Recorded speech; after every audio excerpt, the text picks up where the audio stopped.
అంటే మామూలు ఇంగ్లీష్లో మనం చూసుకున్నట్లయితే టు కన్సోల్ చేయడం అంటే ఓదార్చడం కదా. కన్సోల్ చేయడం ఇంగ్లీషు, కన్సోలింగ్ అంటే ఓదార్చడం. రెండోది వచ్చినట్లయితే స్ట్రెంగ్థన్ అంటే బలపరచడం. ఎవరికి ఈ యొక్క ఓదార్పు కావాలి, ఎవరికి ఈ బలపరచడం కావాలంటే దుఃఖంలో ఉన్న వారికి, బాధల్లో ఉన్న వారికి. మూడోదిగా చూసినట్లయితే ఆదరణ అంటే ఏంటంటే టు ఎంకరేజ్, వాళ్ళని ఏం చేయాలా? ప్రోత్సహించాలి. ఒకటి, వారికి ఓదార్పునివ్వాలి. రెండు, బలపరచాలి. మూడు, ప్రోత్సాహం ఇవ్వాలి. ఇంకో నాలుగోది కూడా చెప్తాను, ధైర్యపరచాలంట. ఆదరణ అంటే మీకు ఇప్పుడు ఒక అవగాహన వచ్చిందా? నాతో పాటు చెప్తారా? ఆదరణ అంటే ఏంటి? ఓదార్చడం, బలపరచడం, ధైర్యపరచడం, అలాగే ప్రోత్సహించడం. రైట్. రెండవదిగా చూసినట్లయితే ఆదరణ. ఎవరిని ఆదరించాలి? నేను ముందే చెప్పాను, ఆదరణ కావాల్సిన వారు ఎవరంటే కొన్ని పరిస్థితుల వలన, ఒక మరణం సంభవించిన ఇంట్లో వాళ్ళకే ఆదరణ కాదండి, గుండె చెదిరిన వారికి, గుండె చెదిరిపోయేంత బాధలో ఉన్న వారికి, అటువంటి ఇన్సిడెంట్స్ వారి కుటుంబాల్లో వారు ఎదుర్కొన్న సందర్భంలో ఉన్నవారికి ఏం కావాలి? ఆదరణ కావాలి. ఆదరణ కావాలి అన్నప్పుడు ఇప్పుడు మనం వచ్చింది ఎవరికి ఆదరణ కలగజేయడానికి వచ్చాం? సుజానమ్మ గారి కుటుంబీకులందరికీ ఆదరణ కలగజేయడానికి వచ్చాం. కనుక మరి ఆదరణ కలగజేయడానికి వచ్చిన మనము అసలు యాక్చువల్గా ఈ పద్ధతులు ఎవరు పెట్టారో నాకైతే తెలీదు. ఇది బైబిల్లో ఎక్కడా లేదండి, పరిశుద్ధ గ్రంథంలో ఎక్కడ. మీరు 9వ రోజు ఆదరణ కూడిక పెట్టుకోండి, 3వ రోజు చిన్న ప్రార్థన చేసుకోండి, 5వ రోజు పెద్ద ప్రార్థన చేసుకోండి, 11వ రోజు ఇంకా చెప్పు సుమలత.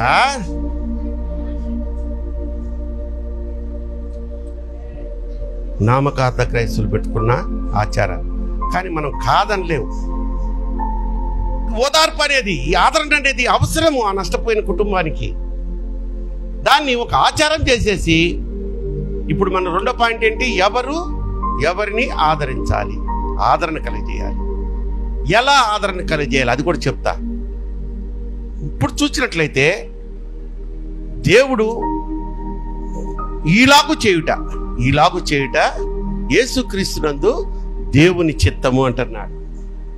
మనము ఆదరించడం, ఒక మంచి చేయడం, సహాయకులుగా ఉండడం,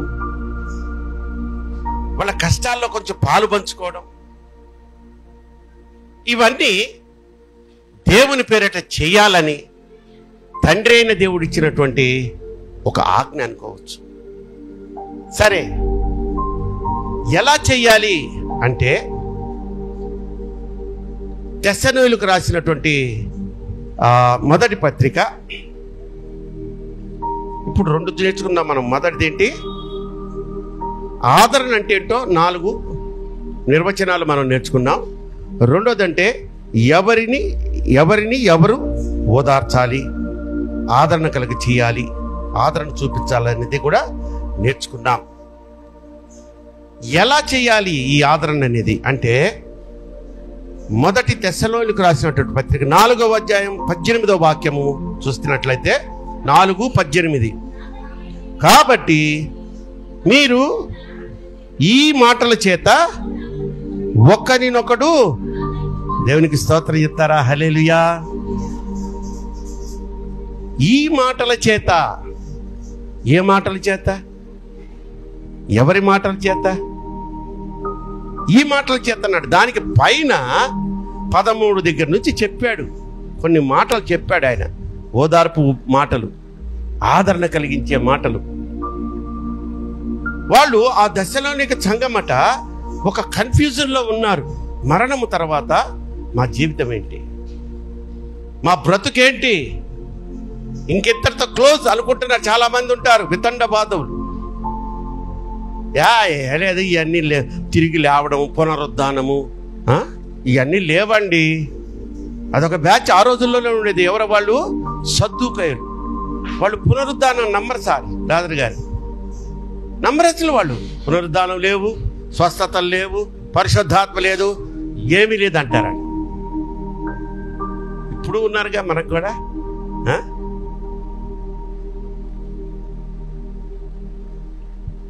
ఈ యొక్క 13వ వచనం నుంచి మనం ఒక్కసారి ధ్యానం చేసినట్లయితే, సహోదరులారా,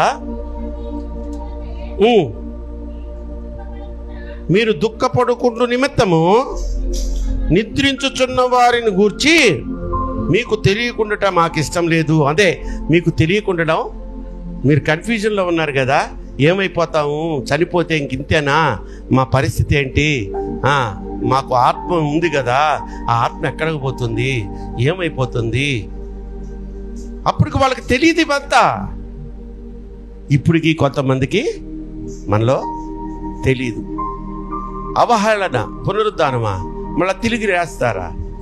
అక్కడ చచ్చిపోయినటువంటి, పాతి పెట్టబడిన, కుళ్ళిపోయి ఎముకలతో కూడా నశించిపోయినటువంటి దేహాలు మళ్ళా ప్రాణం ధరించుకొని జీవం కలిగినటువంటి దేహాలుగా లేస్తాయా? ఎవరికి చెప్తారండి అని సోది మాట్లాడే వాడు ఉన్నారు. వాళ్ళని ఏమంటారు? నాస్తికులు అంటారు. వాళ్ళతో పొరపాటును కూడా స్నేహం చేయబాకండి, మిమ్మల్ని కూడా నాస్తికులు చేస్తారు కదా. కనుక ప్రియమైన దేవుని బిడ్డలు, మనము లేఖనానుసారంగా వీళ్ళని ఓదార్చాలి, ఆదరణ చూపించాలి, ఓదార్చాలి, బలపరచాలి. ఏ విధంగా? ఇప్పుడు ఇక్కడికి వచ్చాం, మనం ఓదార్చడానికి వచ్చిన మనం ఏం చేయాలి? వాళ్ళను సంతోష పెట్టేదానికి ఏదో ఒకటి చేయాలి అని నేను అనుకుంటున్నా. నా ఒపీనియన్ ఇది. వాళ్ళు మొదలే బాధలో ఉంటే వాళ్ళకి మళ్ళీ ఇంత ఖర్చు పెట్టి భోజనాలు గీజనాలు తయారు చేయించి, ఈ రోజుల్లో మామూలుగా ఉందమ్మా రేట్లు. చికెన్ ఎంతమ్మా కేజీ? ఏంటి అసలు మేము చికెనే తినము అన్నట్టుగా చూస్తున్నారేంటి? 300 లెక్క లేకుండా పెడుతున్నారు. వద్దులే, నా టాపిక్ డైవర్ట్ అయిపోతుంది కనుక నేను వాక్యం మీద నిలబడతాను. దేవుడు మనతో మాట్లాడుతున్న మాట ఈరోజు ఏంటంటే, నువ్వు లేఖనాల ప్రకారము ఆదరణ కలిగించేదానికి, ఆ ఓదార్పు అవసరమైనటువంటి కుటుంబంతో నువ్వు దర్శించాలి. వారికి వీలైనంత వరకు నువ్వు సహాయం చేయాలి. కొన్ని లోకాచారాలు ఉన్నాయి, నాకు వాళ్ళే నచ్చుతాయి. ఏంటంటే, ఇది కూడా చెప్తా, విమర్శించింది నేనే. ఇప్పుడు ఈ భోజన పదార్థాల్లో ఈరోజు మంచి స్పెషల్స్ చేస్తారు. ఏం చేస్తారు? మంచి మాంసాహారం కదా. కోమలి చెప్తుంటేనే నోరూరుతుంది నీకు. అప్పుడే ఆకలి అయ్యేవాళ్ళు దేవునికి స్తోత్రం చెప్పండి గట్టిగా, హల్లెలూయా. నిర్మలమ్మ, మా నిర్మలమ్మ స్తోత్రం అంటుంది. ఎవరు అన్నారు మొత్తం మీద? నువ్వారా? అరే సరే, మంచిది. అమ్మ, ఇంట్లో ఉన్న ఇంత తొందరగా భోజనం చేస్తాం మనం. ఇప్పుడైతే సీరియల్స్ కూడా వస్తాయి కదా, 1 గంట 12:30 నుంచి. అవి చూసి కాడికి మనం తినం. రైట్. మనం వారికి ఏదన్నా మంచి భోజన పదార్థాలు తీసుకువెళ్ళాలి. ఎందుకంటే ఆ యొక్క ఒక లాస్, ఇంట్లో ఒక నష్టం, ఒక మనిషి కనపడకుండా వెళ్ళిపోయిన తర్వాత వాళ్ళకి భోజనం చేయబుద్ధి కాదు, భోజనం చేయబుద్ధి కాదు, ఏం తినబుద్ధి కాదు, ఏం తాగబుద్ధి కాదు. ఈ మాంసాహారాలు అవి చూస్తేనే వాళ్ళకి చెదరపడుతుంటది. అలాంటప్పుడు ఆదరణ, ఓదార్పు, ధైర్యం కలుగజేయడానికి మేము ఉన్నాంగా.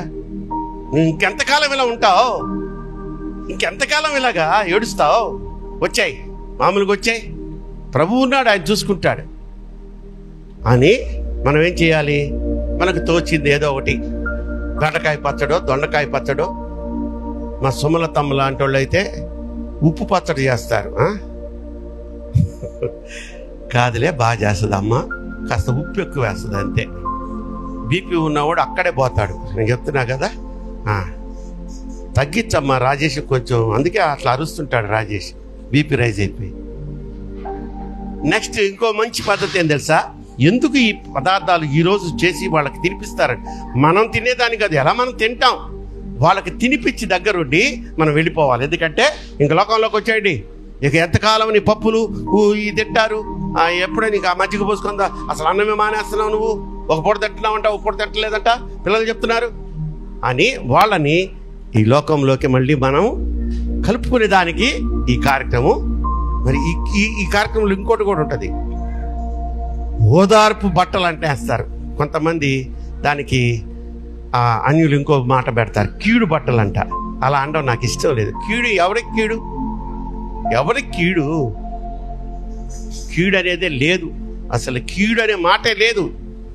ఆ అన్యులు కల్పించినటువంటి భాష ఇది. కనుక ఓదార్పు బట్టలు అంటారు. ఎందుకంటే ఇక నా జీవితం ఇంతే, ఇక లేదు. నాకు పర్సనల్ ఎక్స్పీరియన్స్ ఏం తెలుసా? మా చిన్నక్కయ్య ఒక్కగానొక్క కొడుకు, 2 కూతుర్లు, 17 years అల్లారు ముద్దుగా పెంచుకుంది. మా బావగారు అప్పుడు కాకినాడలో డిఎస్పి, వాడు నెల్లూరులో నారాయణ కాలేజీలో ఇంటర్మీడియట్ సీనియర్ ఇంటర్ చదువుతూ అయిపోయినాయి అనుకుంటా ఫైనల్ ఎగ్జామ్స్. ఇక కాకినాడకి వెళ్ళిపోవాలా, మరి ఏమైందో ఇప్పటికి తెలియదు. కానీ ట్రైన్ ట్రాక్ పక్కన వాడి బాడీ దొరికింది, నా మేనల్లుడు. అప్పుడు చూసి ఆ మనిషి ఎలా కుంగిపోతారు అనేది, ఎలా కుంగిపోతారు. నా సైజులో ఉండేది అక్క, అసలు పల్చగా అంత అయిపోయింది. ఇక నో మీల్స్, నో, అసలు ఇంక లేదు. అది చనిపోవాలని కూడా ప్రయత్నం చేసింది. అలాగా కృంగిపోతుంటారు చాలామంది. వాళ్ళని ఎంతకాలం ఇలాగా? ఆమె దాదాపు 5 సంవత్సరాలు ఒక కొత్త చీర కొనుక్కోలే. ఇక పండగ లేదు, ఏమీ లేదు. ఈ పద్ధతి ఎందుకు పెట్టారంటే, ఈ బట్టలు వేసేది లోకంలోకి మళ్ళీ మనం ఉన్నాం కదా రా, ఎంతకాలం ఇలా ఉంటావు? ఎంతకాలం ఇంకా వెళ్ళిపోయిన వాళ్ళతో నువ్వు వెళ్ళలేవు కదా.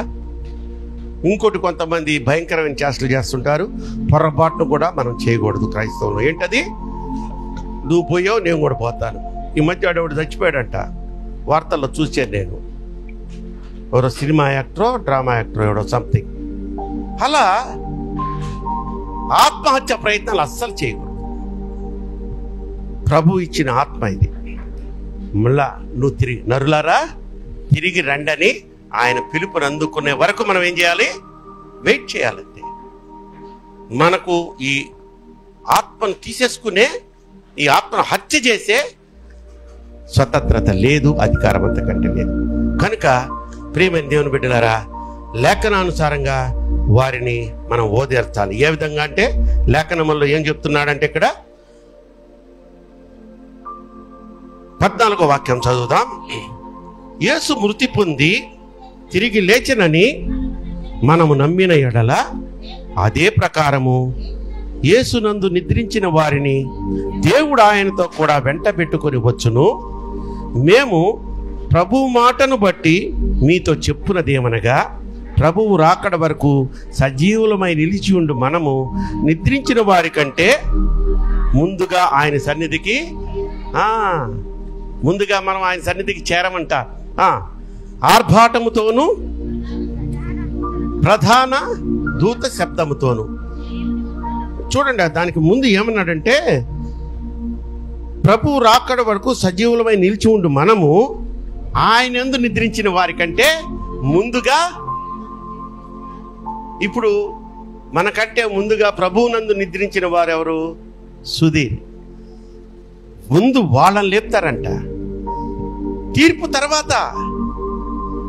తర్వాత చూడండి, యోహాను 5:28. నేను ముగింపులోకి వచ్చేసాను తల్లి. యోహాను 5:28 వాక్యం చదవండి ఒక్కసారి. యోహాను సువార్త. అమ్మా, ఒక కాలము వచ్చుచున్నది, ఆ కాలమున సమాధులలోనున్న వారందరూ ఆయన శబ్దము విని, ఆగమ్మా, ఏం చేసిన వారు? మేలు చేసిన వారు జీవ పునరుద్ధానమునకును, కీడు చేసిన వారు తీర్పు పునరుద్ధానం. అంటే మేలు చేసిన వారు లేపబడతారు, కీడు చేసి ప్రభువునందు నిద్రించిన వారు కూడా లేపబడతారు.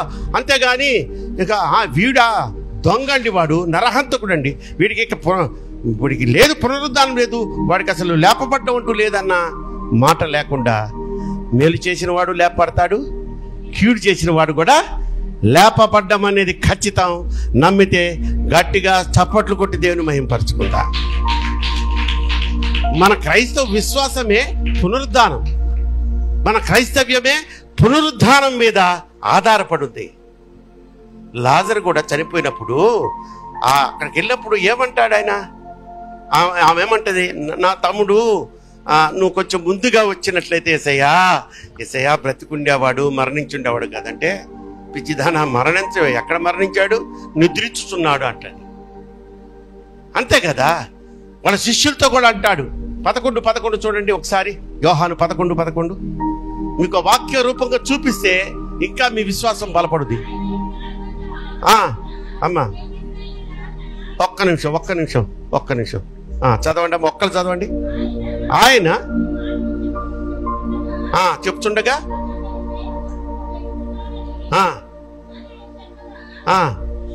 శిష్యులు, ప్రభువా ఏమన్నాడు ప్రభు? నిద్రించుచున్న లాజరుని లేపడానికి వెళ్తున్నామంటే అతను నిద్రించిని అంట, బాగుపడును.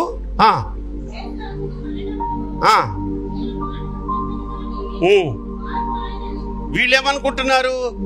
లాజరు నిద్రించుచున్నాడు కనుక అతను లేపుదాం, పోదాం రండిరా అంటున్నాడు యేసయ్య శిష్యులతో. వీళ్ళేమనుకుంటున్నారు? లాజరు మరణం గురించి చెప్తున్నాడు అనుకొని ప్రభు ఆయన మరణించకుండా నిద్రిస్తూ ఉంటే లేపడం, అంతే కదమ్మా, మరణించిన వాళ్ళని లేపడం మన విషయం సత్యం కాదు. అదే నిద్రిస్తున్న వాడిని ఈజీగా లేపచ్చు. ఇంకోటి కూడా లేపలేమంట, నిద్రని. మరి దొంగ నిద్ర కాదులే, అదే లేప. నిద్ర నటిస్తున్న వారిని లేపడం కష్టం. వాడిని ఊపి కింద పడేసి ఎక్కి తొక్కినా కూడా లేవడు. దొంగోడు దొంగ నిద్ర. కనుక ప్రియమైన దేవుని బిడ్డలారా, లాజరు విషయంలో కూడా దేవుడు ఆ యొక్క మరణము గురించి, మరణం కాదు ఇది, నిద్రిస్తున్నాడు అని చెప్పాడు. మన యొక్క క్రైస్తవ విశ్వాసము పునరుద్ధానమును గురించినటువంటి విశ్వాసమై ఉండాలి. ఇతరులకు లేనటువంటి గొప్ప భాగ్యము, యేసయ్యను నమ్ముకున్న వారికి ఉన్న గొప్ప భాగ్యము పునరుద్ధానము, నిత్య జీవము. మరణము తర్వాత ఇంకొక జీవం ఉంది. బిఫోర్ డెత్, ఆఫ్టర్ డెత్ రెండు ఉన్నాయి. మరణానికి ముందు నీ జీవితం ఏంటి, మరణించిన తర్వాత మన అన్యులకి అది లేదు. ఇక మరణించిన తర్వాత వారిక ఎక్కడికో వెళ్తారంట. ఇక అక్కడ వాళ్ళు డ్యాన్సులు మామూలుగా ఉండదు అక్కడ. మన విశ్వాసం అది కాదు. మనం పరలోకం చేర్చబడతాం. కోటాను కోట్ల దూతలు కూడి పాడి స్తుతించుచుండగా నే కూడా పాడి స్తుతించెదను. అయ్యా నీ పాదములపై నేను పాడి స్తుతించెదను. కోటాను కోట్ల దూతలు కూడి పాడి స్తుతించుచుండగా నే కూడా పాడి స్తుతించెదను. యేసయ్యా యేసయ్యా యేసయ్యా మా అయ్యా, యేసయ్యా యేసయ్యా యేసయ్యా మా అయ్యా. రాజుల రాజు ప్రభుల ప్రభువని దూతలు పాడుచుండగా నే కూడా పాడి యేసయ్యా నీ పాదములపై నేను పాడి యేసయ్యా నీ పాదములపై నేను పాడి స్తుతించెదను. దేవునికి స్తోత్రం చెప్తాం. హల్లెలూయా. సో మనము పునరుద్ధానము పొందటమే కాకుండా నిత్య జీవంలోనికి ప్రవేశింపబడతాం. కనుక ఆదరణ అంటే ఏంటనుకున్నాం? మనం ఆదరణ అంటే ఏంటో తెలుసుకున్నాం. మొదటిగా ఎవరికి ఆదరణ కలిగించాలనేది మనం నేర్చుకున్నాం. ఎలా ఆదరణ కలిగజేయాలనేది కూడా తెలుసుకున్నాం. ప్రియమైన దేవుని బిడ్డలారా, చివరిగా ఎందుకు ఆదరణ అనేది మనము ఇతరులకు తెలియజేయాలి అంటే అది ఏమంటారు? కమాండ్. అదొక ఆజ్ఞ.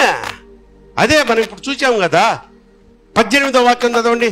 దెస్సలోనికీయులకు రాసిన మొదటి పత్రిక 4:18 ఏముంటుందంటే, కాబట్టి ఈ మాటల చేత ఒకనికొకడు, ఎస్ ఇట్స్ ఎ కమాండ్, ఆదరించుకోండి. ఒక్కొక్కటి ఈ మాటల చేత ఒకరికొకరు. అమ్మా, చివరిగా నేను చెప్పేది సువార్త.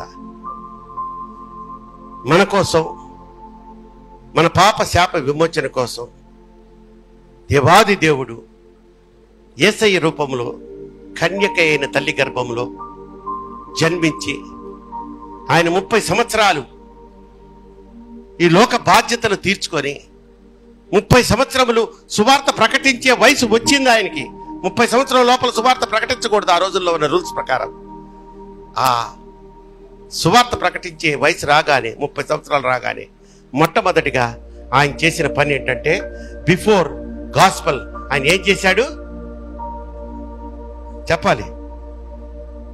తెలీదు మనకి. బాప్తిజం తీసుకున్నాడమ్మా. మనల్ని ఎందుకు తీసుకోమంటున్నారు బాప్తిజం? ఈరోజు మన పాప శాప విమోచన కొరకు మనము నీటి బాప్తిజం తీసుకోవాలి. దేవుని బిడ్డలారా, జాగ్రత్తగా నా మాటలు వినండివి. చివరి మాటలు 2 నిమిషాల్లో ముగించేస్తున్నాను, కానీ చాలా విలువైన మాటలు మీకు దేవుడు మాట్లాడుతున్నాడు. నీటి బాప్తిజం తీసుకోవాలి. నీటి బాప్తిజం అంటే మీకు అర్థమవుతుందా ఏంటి? ముంచి లేపడం అనేదే నిజమైన బాప్తిజము.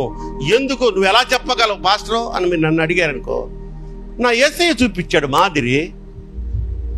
నా యేసయ్య చూపించాడు. లాజరు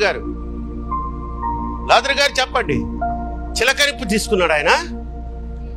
జెండా కింద దూరిపోయాడా? ఇసుక నెత్తిని పోసుకున్నాడా?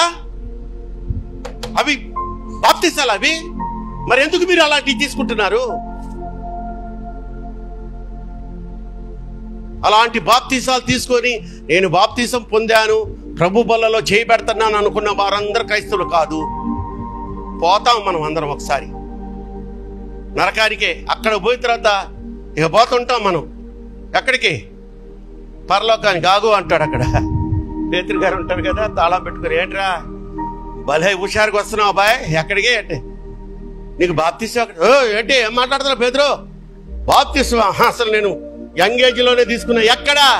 నా లూథరన్ సంఘంలో, నా సిఎస్ఐ సంఘంలో, నా ఆర్సిఎం చర్చిలో ఫాదర్లు ఇచ్చారు.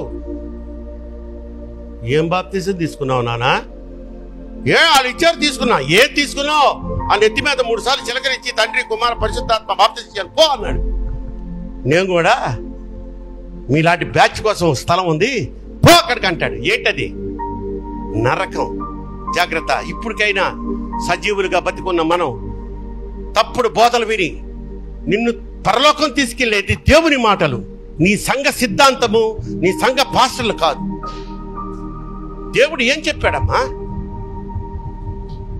బాప్తిసం ఆయన తీసుకొని, ఆయన పరిశుద్ధుడు పరిశుద్ధుడు పరిశుద్ధుడు. ఆయనకి బాప్తిసం ఎందుకమ్మా? ఎందుకు తీసుకున్నాడు? మనకి మాదిరిని చూపించేదానికి. నువ్వు తీసుకున్నావు, ప్రయోజనం ఏముంది? అబ్బో, మనకి కాంగ్రిగేషన్ అంటే సంఘం, మన సంఘం అంటే మహాప్రాణం, సంఘ సిద్ధాంతాలంటే మహాప్రీతి. ఇలాంటి వాళ్ళు మేము ఎప్పుడన్నా చెప్తే ఆయన ఏదో చెప్తాడులే, మా పాస్టర్ గారికి తెలియదా? తెలీదు. మీకంటే ముందు లైన్లో నుంచో ఉంటాడు ఆయన. ఎస్, అవును తల్లి. ఈ యొక్క సుధీర్ యొక్క ఆదరణ కూడికలో దేవుడు మీతో మాట్లాడుతున్నారు. నా బిడ్డలారా, మీకోసం నేను భయంకరమైన దెబ్బలు తిన్నాను, అవమానాలు భరించాను, నా మీద ఊశారు, నా గడ్డం పెట్టుకొని చర్మం కూడా ఊడిపోయేటట్టు పెరికారు, వెనక నుంచి కాలుతో తన్ని నిన్ను కొట్టినాడు ఎవడో ప్రవచించన్నారు. ఇన్ని అవమానాలు ఎందుకు భరించాను? 3 మేకులు కొట్టి సిలువలో ఏలాడదీశారు. చివరిగా పక్కలో బల్లెం పొడిస్తే గుండెల్లోకి దూరిందంట అది.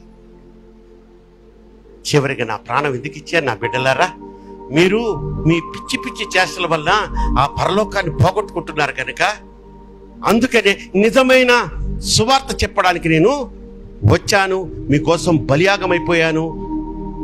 ఎవడైతే నా సువార్తను నమ్మి నన్ను దేవుడిగా అంగీకరించి బాప్తిజము, నీటి బాప్తిజం తీసుకుంటాడో వాడు మాత్రమే రక్షింపబడతాడు. చిలకరింపు బాప్తిసాలు, జెండా కింద దూరిపోయే బాప్తిసమోళ్ళు, ఇసుక పోసు నెత్తిన పోసుకునే బాప్తిసమోళ్ళు, తెలుసా ఈ బాప్తిసాలు కూడా ఉన్నాయంట.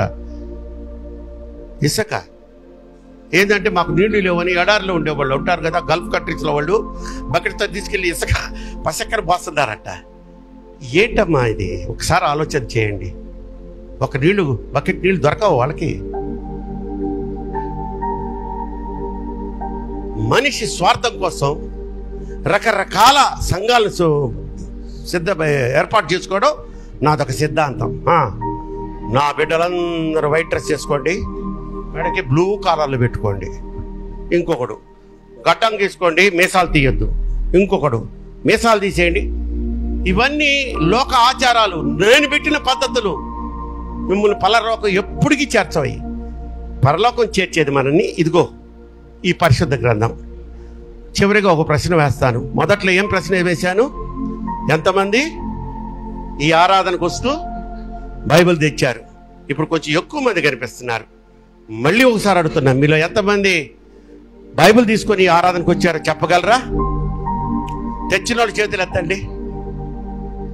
వాళ్ళే ఎత్తారమ్మా, ఇందాక ఎత్తిన వాళ్ళే. కొత్తగా వచ్చిన వాడు ఎవరు ఎత్తలా. తమ్ముడు, బైబిల్ తీసుకొని రావాలి నాన్న. ఆదివారం ఆరాధనకే కాదు, ప్రార్థన అని పేరు పెట్టిన ఎక్కడికైనా గృహకూడికి మనం వెళ్ళాలయ్యా. మన చేతిలో ఇది ఉండాలి, ఆయుధం ఉండాలి. కనుక మనల్ని పరలోకం చేర్చేది ఇదిగో పరిశుద్ధ గ్రంథం. ఎంతమంది మీలో ఈ పరిశుద్ధ గ్రంథాన్ని ఆదికాండం నుంచి ప్రకటన గ్రంథం దాకా పూర్తిగా చదివారో చేతులెత్తండి. ఆ బైబిల్ తెచ్చిన చేతులే లేస్తున్నాయి. ఏమ్మా అది ఇంకా నీకు అంత వయసు రాలేదా? చిన్నదానివా? ఇది చదవాలమ్మా. ఇది చదివితే మేమెందుకమ్మా ఇక్కడ? ఇది నేర్పించేస్తుంది నిన్ను. నువ్వు చెప్పేవాడు పోతకడు అయిపోతావు. అనుభవం నీకు పాఠాలు నేర్పిస్తుంది అంటారే. ఇదిగో దీన్ని చదవండి. మనం ఎలా ఉండాలి, ఏం చెయ్యాలి, ఏం చేయకూడదు, ఏం చేస్తే మనం చక్కగా ఆ ప్రభువును స్తుతించుకుంటూ, ఇక్కడ కన్ను మూసామా అక్కడ కళ్ళు తెరుస్తాం, ఇక్కడ కన్ను మూసామా ఇక్కడ కళ్ళు తెరుస్తాం. ఎక్కడ? పాతాళంలో. అవి కూడా రాసి ఉన్నాయి. మనకు చదవకనే, చదివితే అబ్బో అమృతమే కదా. చదవకనే ఈ లోకాచారాలు మనం పాటిస్తున్నాం. ఈ చిలకరింపు బాప్తిసాలు బిడ్డలారా ఎవరైనా ఇక్కడ ఉన్నట్లయితే మీరు వెంటనే మీ సంఘంలో ఉన్న పాస్టర్ గారు, అంటే చిలకరింపు ఇచ్చిన బాప్తిసం దగ్గర పాస్టర్ గారి దగ్గరికి వెళ్ళొద్దు. ఆయన ఎప్పుడిక ఆయన స్టాంప్ వేసుకొని ఉంటాడు. నేను సిఎస్ఐ ఏమనుకుంటున్నావురా? ఎందుకంటే ఈ ఉద్యోగం తీసేస్తాడు, ఈ ముంచుడు బాప్తిసం ఇస్తున్నారంటే బిషప్ గారు ఒక ఆయన ఉంటారు వీళ్ళకి. ఆ బిషప్ గారు రే వేట్రా వాడేదో నీటి ముంచిచ్చాడంటే వాడిని తీసేయండి పాస్టర్ కింద అంటారు. నాకెందుకు వచ్చిన గొడవ అని ఆయన నేనేమని అంటాడు. కాబట్టి ముంచుడు బాప్తిసం గురించి, నీటి బాప్తిసం గురించి దేవుడు చాలా వివరంగా చెప్పారు కదా. చెప్పారు అన్న వాళ్ళు దేవునికి ఒకసారి స్తోత్రం చెప్తారా? హల్లెలూయా. నేను కాదమ్మా, దేవుడు మాతో మాట్లాడారు అన్న వాళ్ళు దేవునికి స్తోత్రం చెప్పండి. హల్లెలూయా. కనుక సుధీర్ యొక్క ఈ ఆదరణ కూడిక కుటుంబ సభ్యులకు ఆదరణే కాకుండా కూడి వచ్చిన మనకు కూడా కొన్ని మంచి మాటలు దేవుడు వినిపించారు. అటువంటి కృపలో మీ అందరినీ దేవుడు నడిపించునుగాక. తలలు వంచండి, ప్రార్థన చేసుకుందాం. తలలు వంచండి, ప్రార్థన చేసుకుందాం. పాస్టర్ రత్నాకర్ గారు మన మధ్యలో ఉన్నారా? రండి. చివరి ప్రార్థన పాస్టర్ రత్నాకర్ గారు చేస్తారు. ఒక్కసారి తలలు వంచండి అమ్మా. చిన్న పశ్చాత్తాప ప్రార్థన చేసుకుందాం. అడుగుదామా, దేవుడిని అడుగుదామా? అయ్యా, ఇంతకాలం రండి పాస్టర్ గారు, పైకి రండి. ఇంతకాలం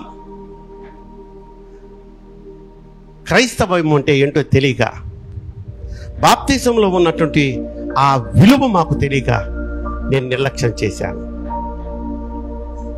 కొంతమంది మీరు తీసుకున్నారు, బల్లలో కూడా చేయబెడుతున్నారు.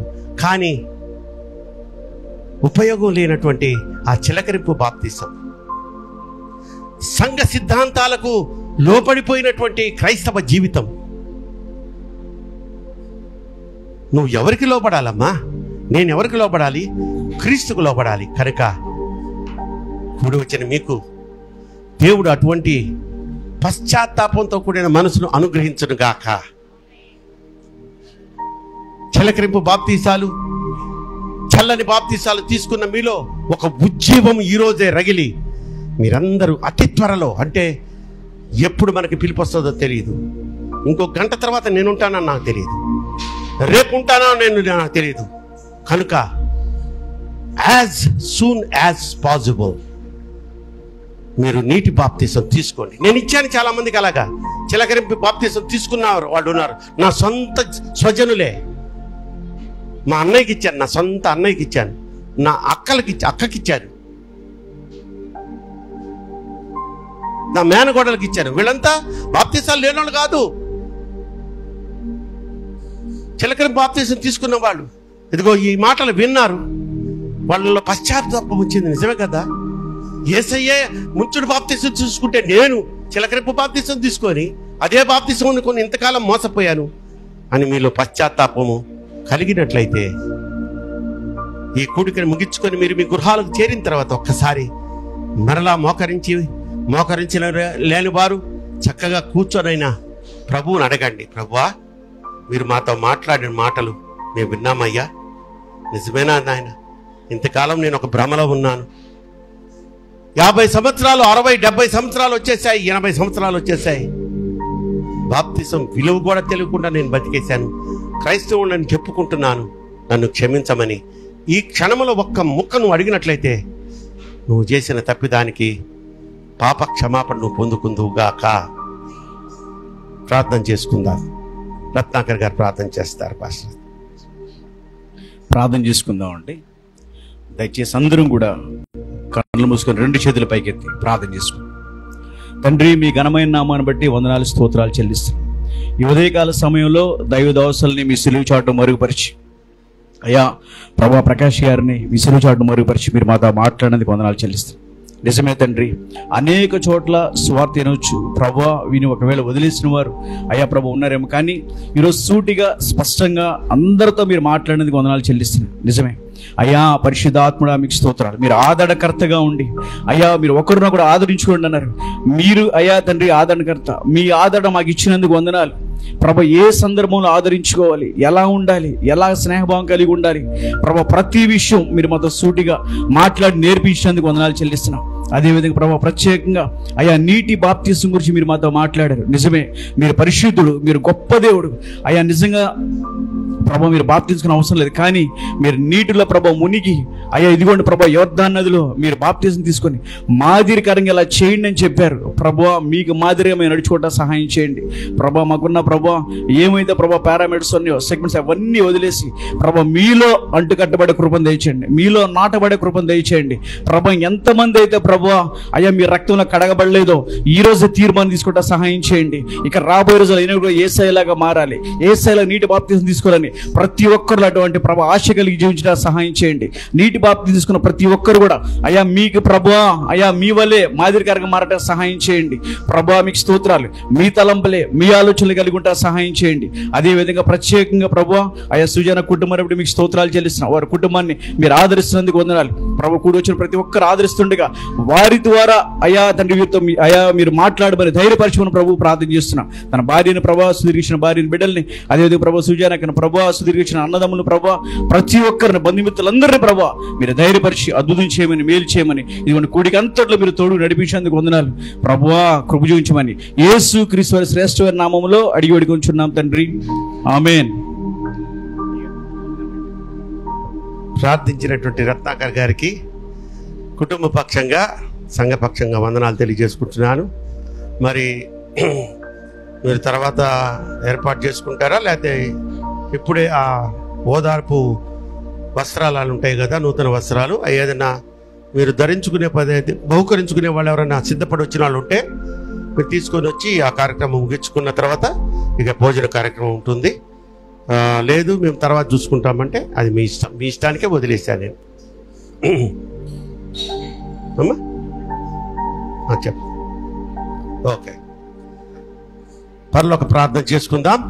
తదనంతరం మీ కార్యక్రమాలు మీరు చేసుకోండి. పరలోక ముందున మా తండ్రి, నీ నామం పరిశుద్ధపరచబడును గాక, నీ రాజ్యం వచ్చును గాక, నీ చిత్తం పరలోకం మందు నెరవేర్చున్నట్లు భూమి యందును నెరవేర్చబడును గాక.